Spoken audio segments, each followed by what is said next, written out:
Hello everyone and welcome back to 8OD Potato. Today I just wanted to make a quick little filler video until the next big one. I do have a larger video planned that I'm working on and have been working on. It was almost ready before the holidays, but I didn't end up getting it finished in time, and there were some complications, so I pushed it back till probably at least the end of next month. So today I just decided to come and just do a little kind of showcase a little thing that I worked on a while back. I figured it would make a nice little short video, so let's go ahead and jump in. So this was a custom board I made to do like an Axis and Allies type thing. It's set in 1936, so it's, if you've heard of Global War 1936 historical board gaming, kind of inspired by that. And a lot of other custom maps I've seen, so I just wanted to make one based on another old one that I made when I was like several years ago. So let's go ahead and kind of jump in and look at some of the details here. It's kind of hard to tell. I play tested this board once, and it didn't really work out just because of some of the small territories, like really tiny. Sorry, it's kind of shadowed. But there are like some really small territories. I'll see if maybe I can get out a little piece that we were using for scale, but so I didn't end up coloring it like I wanted to, so it's kind of hard to see some of the details, but we'll start over here in the top corner. So we got a little purchase units box. This was like a last minute addition that I just kind of threw in, and this was pretty much all freehand, maybe a little bit of help from rulers, but this was like almost all freehand. I did label bodies of water: Atlantic Ocean, Strait of Gibraltar, Mediterranean Sea, Black Sea, North Sea. But they don't really correspond to a specific water tile. Hold on. Let's see. Come on. There we go. Okay. So, we got Canada over here. We got Baffin Island, Quebec worth 1, Ontario worth 2, Ottawa. I did debate about making that like Toronto, Montreal, Quebec, but I decided to just go with Ottawa, just because it was easier, and it's the Canadian capital, so it kind of makes sense.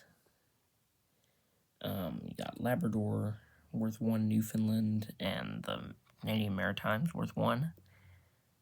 And of course, Labrador and Newfoundland are British, not Canadian at this time. So there's that. Greenland goes to Denmark. I'm in Iceland too. Iceland's Danish. Moving down to the United States, got the Northeast. Originally, that was supposed to be 2 territories. There was going to be New England and then the Northeast. But just because of the size of the board, I reduced it to just the Northeast and made it worth 7. Got New York, it's worth 5. Chicago worth 3. Washington, I made it worth 8. It probably shouldn't be worth that much. I probably should have given more worth to New Orleans and Chicago. But because it's the U.S. capital, it's pretty important. But I can't help now looking back. Maybe I should have given the value from Washington to New York. have the Midwest. It's worth 5. South, that's worth 4. If there was more room on here, I probably would have added another territory, done like the Great Plains or something.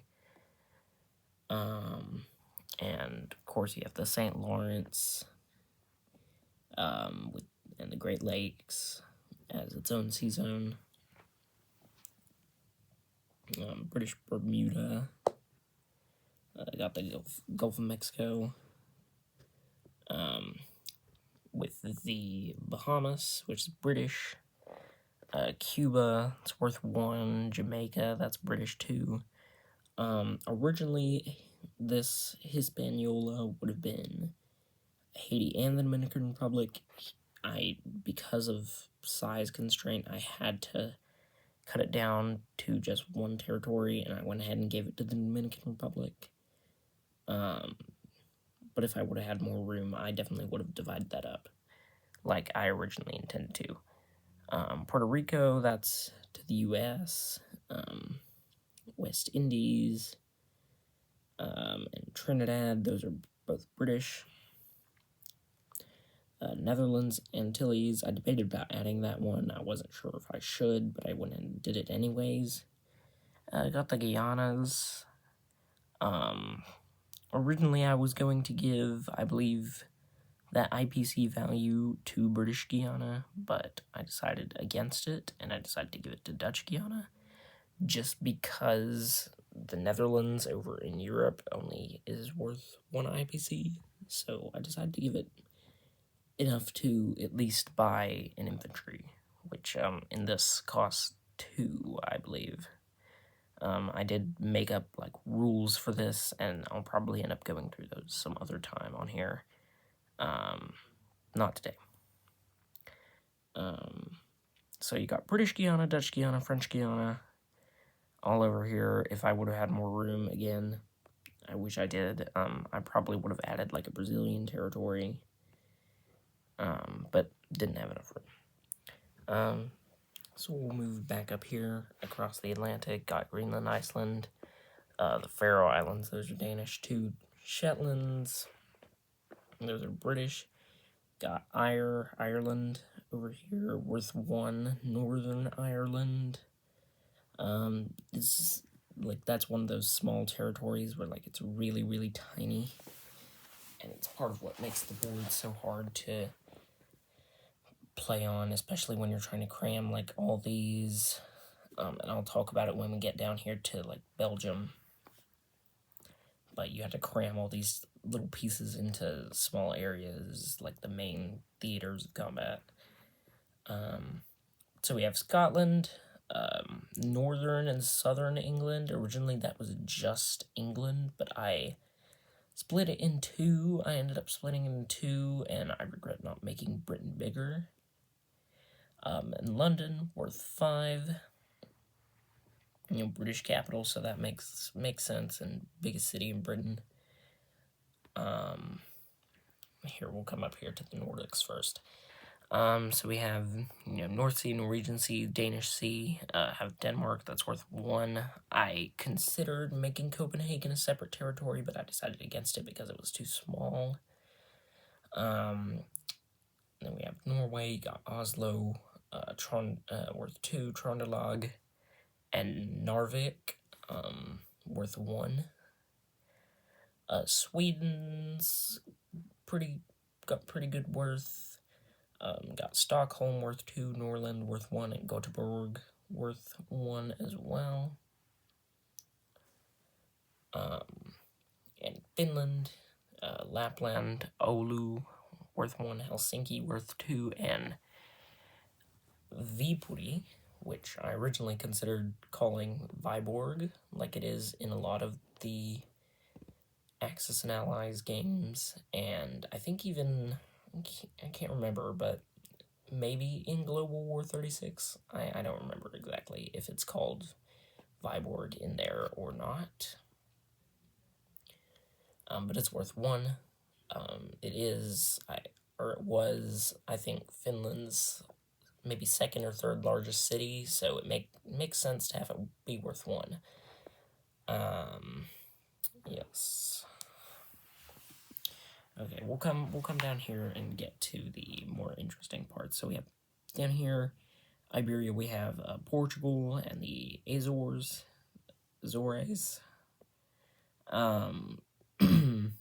Portugal worth one. Sorry, my voice is kind of giving out a little bit. And Madrid, because it's 1936. Spain is in like civil war mode, basically. So you have Leon Castile, that's worth one. That's for the nationalist and Andalusia. Murcia, Valencia, and Basque Country and Catalonia, which is worth one. And Madrid worth two. Those are all for the Republicans. And the Balearic Islands, that's for the nationalists as well. And down here we have Spanish Morocco, that's for the nationalists. And the Canary Islands, Spanish Sahara, and those are for the Republicans, but none of those territories are worth anything, so they're kind of meaningless. Also French Morocco right there, it's just Morocco here, it's worth one. I divided southern Algeria into two, but they're not worth anything, just sort of extra territories to give, to just kind of take over and capture in Algeria, which is worth two. But they do have rail connections. They do have rail connections between Southeast Algeria and Algeria. So, and Southwest Algeria and Tunisia, which is worth one. Got the Atlas Mountains. That is something I didn't really talk about. The railroads, I believe what I said is they allow you to increase your movement by like one, and the mountains, I want to say, decreases your attack roll by one. So moving here, we'll move back up. We'll move up to France finally. We got Marseille, that's worth two. Bordeaux worth one. Normandy, I debated calling that Brittany, but a lot of the maps I saw said Normandy, so I just went with it. That's worth one. Paris is worth four. It's kind of cut off here in the middle. I had to use two different sheets of paper. I'm not exactly... I can draw the map. I just can't really put it together very well. So, Paris is worth four. It's Picardy up here, worth one. And Alsace-Lorraine worth two. So now here's where things get a little bit complicated. So we move into Belgium and the Netherlands. Both of those are worth one. If it would have been bigger, I might have added Luxembourg, maybe. But Picardy, Belgium, and the Netherlands, obviously, if you know a little bit about World War II, you know Germany kind of broke through in France by punching through Belgium and the Netherlands, and then going around the Maginot Line in Alsace-Lorraine right there. They just kind of went right around it to get to Paris, and it worked, of course. But so, obviously in the game, you're going to have a lot of fighting happening in Picardy and Belgium and the Netherlands. Well, I obviously didn't foresee this until I started testing and realized, oh, we don't have enough room. So if you couldn't tell by the amount of erased lines, I extended those territories a lot. But even then, it was still not enough, which is part of the reason why I decided not to use this and just put it away as, like, a nice thing to bring out every once in a while to just show off, instead of using it.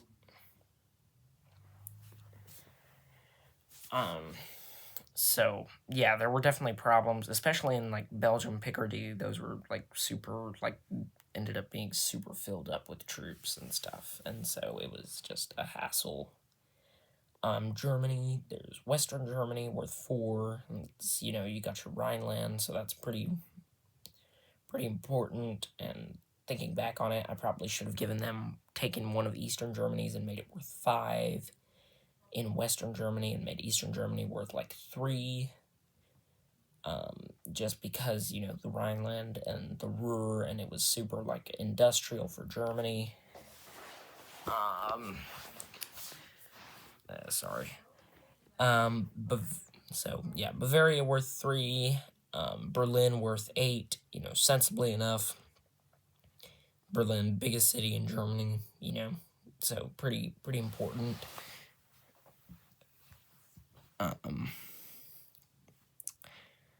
Switzerland, little old Switzerland down there, worth 1. You can hardly see it, because, like, there's mountains on all sides and railroads going through the country, and I had to make the roundel on it and also give it an IPC value. But yeah, Switzerland just kind of exists. I did debate it making, like, an impassable, but I decided against it because it's, like, it's not that you can't invade Switzerland, it's that they won't join either side, no matter what, unless, you know, either side attacks them. And then Italy down here, we have, Venice, Turin, both of those are worth 2, Lazio worth 2, Rome worth 3, I can hardly even tell at this point, Naples worth 2, Sicily worth 1, and Sardinia worth 1, and France has Corsica. So Italy's got enough value to sort of sustain itself. You know, maybe one day I'll play this with someone, just like when I'm bored or something. Maybe someone can be a more competent Italian dictator. And of course, you know, railroads running up and down Italy, because as we all know, the trains run on time in Italy during World War II. Yes. So moving here, I'll move back down to the Mediterranean, North Africa. We have Malta, that's British, Tripoli and Cyrenaica, and Tobruk. Tobruk and Cyrenaica worth 1, Tripoli worth 2. I debated making Tobruk worth 2, but it was making it worth too much, I felt like, so I just made it worth 1 instead. So, you know, that's Italian, that's sort of Italian North Africa, Italian Libya. And moving back up to Central Europe and the Balkans, we have Austria, that's worth 2, Czechia worth 2, and Slovakia worth 1. If I would have had more room, I would have done a separate territory for the Czech Sudetenland. And maybe, like, put a rule in about the Sudetenland, and, like, as Germany, if you roll a certain number, you take the Sudetenland or something. But, again, not enough room, and, you know, just the complexity. Hungary, that's also worth 2. And Yugoslavia has Croatia, Serbia, and Macedonia, worth 2 and 1, respectively. Looking back, I almost wish I had made Serbia worth 2 just because it has Belgrade, and Belgrade's the capital, so I feel like it should probably be worth 2. Also, if you end up invading Yugoslavia as Germany or Italy, that's like the first territory you're probably going to capture, so kind of like makes it even easier to steamroll Yugoslavia than it already is. Albania, you can sort of tell I extended Albania and Macedonia because they were so tiny at first, it was impossible to play and, like, even have, like, a single unit in either of those. We have Greece with Thessaly and the Peloponnese. Thessaly worth 2 just because it has Athens. I know it's closer to the border, but it also has more of the territory. But it does almost make me think I should have extended the Peloponnese and made it include a little bit more, and maybe given it that 2 IPC value. But I mean, either way, what's done is done. Crete, that's also Greek, even though it looks pretty similar to the British one. British roundel. Rhodes is Italian. Funny story, most people don't really know about this, but the Italians did own Rhodes and these islands off of Turkey called the Dodecanese. They owned them until the end of World War II, so they were Italian. So you got Adriatic Sea, Aegean Sea. Moving back up, Bulgaria, that's worth 1. I was originally going to make it worth 2, but I figured I need to reduce some of these territories' IPCs, and Bulgaria was like one of the ones that I said I'm fine with doing that. Romania actually has 3. It has Bessarabia worth nothing, Romania worth 2 because it has Bucharest, and Transylvania worth 1, which obviously Hungary took in real life, but they didn't take this much of Hungary, or this much of Transylvania. Really, it was more like a much smaller chunk, and you might be able to tell, sort of. I think that line right there going through the middle of Transylvania shows where it was originally going to be. And again, if it was bigger, if I'd had more room, I probably would have done that to make realistic borders, but I just said, screw it, let's go with Transylvania being that size. Now it's time for everybody's favorite country, Poland. Yay, yippee, we like Poland, guys. We got Lvov, Krakow, those are worth 1, and Poznan worth 1. Vilno or Vilnius, it's Vilnius to the Lithuanians. Poland actually owned it. Prior to World War II, they had Vilnius. Vilnius was a part of Poland. But of course, Russia took over eastern Poland and sort of gave Vilnius to the Lithuanian SSR, and it's still part of Lithuania today. And I feel like I should have made it at least worth something. But again, what's done is done. And also East Prussia to Germany, that's worth 1 as well. Let's see, what haven't I gotten to?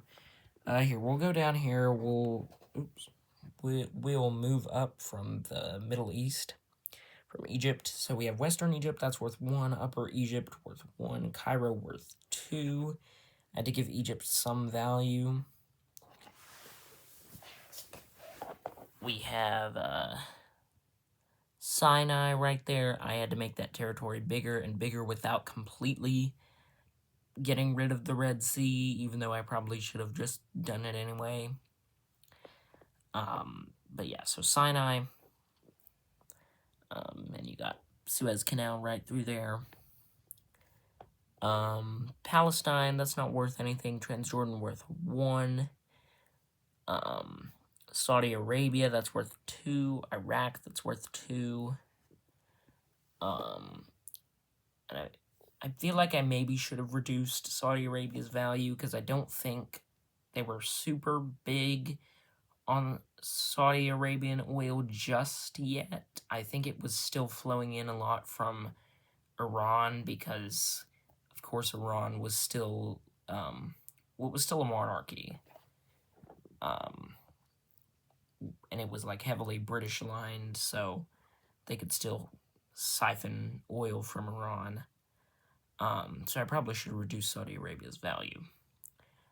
Syria, that's French Syria, that's worth 2, and, well, Lebanon, Syria and Lebanon, worth 2. Cyprus, that's British, worth 1.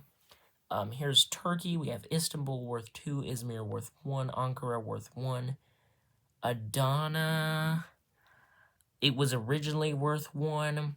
I took it off because I had to reduce value of some territories. I figured that Adana was the one that I should take away the value for Turkey. And Kars, which I believe I was originally going to call that Van after the city of Eastern Turkey. But I don't really know why I changed it to Kars, it just is. And Iran, which is worth 3. And now we get to the last part of the map. This has run a lot longer than I thought it would, but we get to the last bit. Soviet Union. Oh, great mother Russia. Here we go. So we got the Black Sea. We have Crimea. That's worth 1. Western Ukraine. Worth 1. And Kiev and Eastern Ukraine, both worth 2. I gave Eastern Ukraine value of 2 just because it has like a Donbass, and it's even then it was pretty. It was somewhat industrialized, just a little bit, but it was really big. Like, you had a lot of agriculture in Eastern Ukraine. And it was also sort of a strategic decision, because if you decide to, which, like, why wouldn't you, but if you decide to do Barbarossa as the Axis, then the Soviet Union, if I gave them a lot of value on their western border, it was going to make it really easy to just, like, steamroll in and go yoink and just, like, seize all Soviet production in, like, a few turns. And even if it didn't, it would, like, still heavily boost the Axis. So it was both a strategic and a realism decision. We got the Pripyat marshes as soon as it decides it wants to zoom in. You can hardly read it, but it does say that. Pripyat marshes, they're impassable. They are impassable, yes.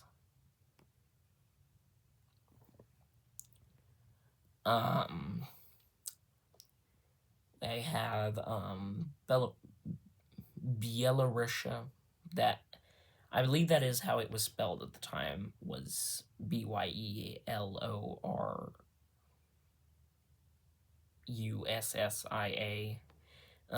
And it's worth 1 as well. We have the Baltics, got Lithuania, Latvia, Estonia. Initially, they were all worth 1. But again, I had to reduce values, so I decided to give it to Lithuania. Through the minimal research I did, because I was being lazy, I'm pretty sure, based on what I found, that Lithuania was the most economically stable and productive of the 3 Baltic countries at the time, so I went ahead and gave them the 1 IPC value. And if it wasn't them, it was Estonia. Sorry, Latvia. So we have Pskov, that's worth 1. Leningrad worth 2. Karelia worth 2. I'm not really sure why I did that, because I feel like, if anything, Kola or Novgorod or Arkhangelsk would be worth 2, not Karelia. So I'm really not sure why I did that. Maybe to give Poland a little buff if they decide to join Germany.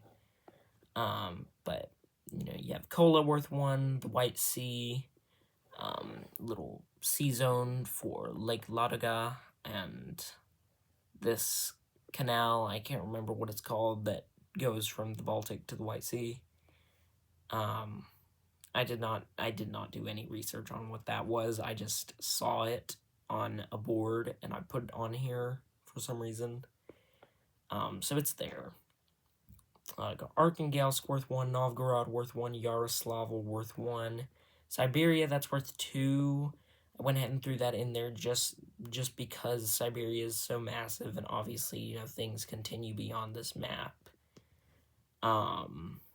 The Urals, that's worth 1. Gorky, worth 1. Got the Ural Mountains running down through here. Moscow, that's worth 3. Pretty important, but there's already such a massive amount of territory that Russia has that it's crazy. So they already have so much value that I just decided to say, okay, we're just going to give Moscow 3. But looking back on it, I do kind of regret not giving Stalingrad 2. But Stalingrad also, the whole point of Stalingrad was that it was a morale, like, it was a great boost to morale because Stalin, but it really wasn't, like, a super massive city like Kiev or Moscow or Leningrad.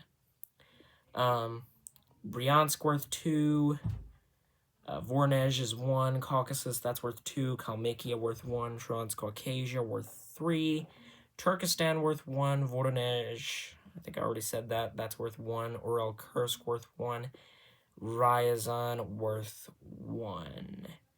Oh, and Kharkov and Smolensk, those are worth 1. Those are cities, and Stalingrad, too, is worth 1. So, that is basically the map in 30 freaking minutes. It's been way longer than I expected. This was a much more massive video than I expected, but it's done now. We're done. I can forget about this for another half a year. Sometime I'll get around to making a video about the rules, which I don't know if I ever completed them, but they exist. So I'll make a video about them sometime. But until then, this has been 8OD Potato. I hope you guys enjoyed this, and I will see you next time.